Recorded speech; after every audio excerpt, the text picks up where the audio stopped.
ginagawa ngayon sa kasipagan ng buhay. Masdan natin, ayan ang kasama.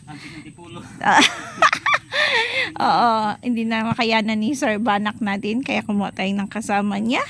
Yes sir, yes guys, coming soon. Ito na mga anak, ang inyong request. Para sa aking mga anak. Gawa kami ng safety tank kasi needed na talaga guys dahil mahirap na. Kaya ayan, thank you so much. Ayan, kay Froilan Boyzana, kay Sir Heng Banak. Ayan guys, so tingnan nyo yan, diba? Ngayon lang yan guys, wala pa isang oras yan guys, nagawa nila. Hindi kasi guys, maganda kasi dahil tag-ulan, malambot ang lupa. Kaya ngayon lang kami nakaisip na mapagawa. Oo. Ngayon lang namin napaisip na magpagawa kami guys kasi malambot ang lupa. Kaya pag walang ulan guys, grabe ang tigas ng lupa dito. Yun Nako, yung pala ni tatay. Pabungi. Yan guys. Sa susunod na linggo na punta namin dito guys. Ano na yan? Tawag na ito. Mabuo na. Mama chicken na yan.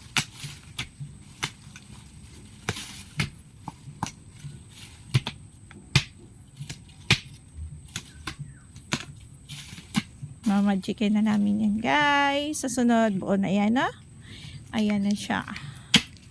Kaya, ayun.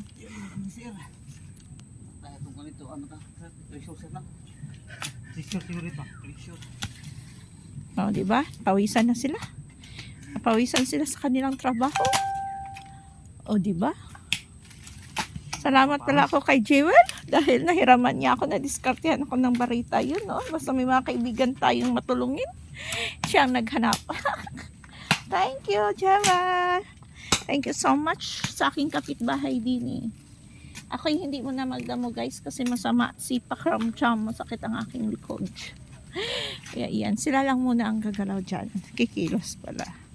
Sila muna ang kikilos. Kaya coming soon, ayan, malapit na yan.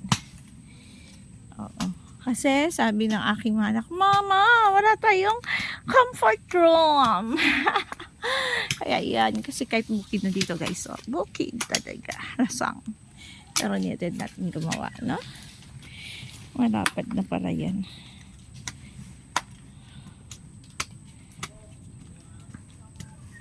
Kailangan na. Bunit yan mahirap. Kailangan natin ng payero na hisapin dyan, Thank you so much. Thank you for watching. Bye-bye.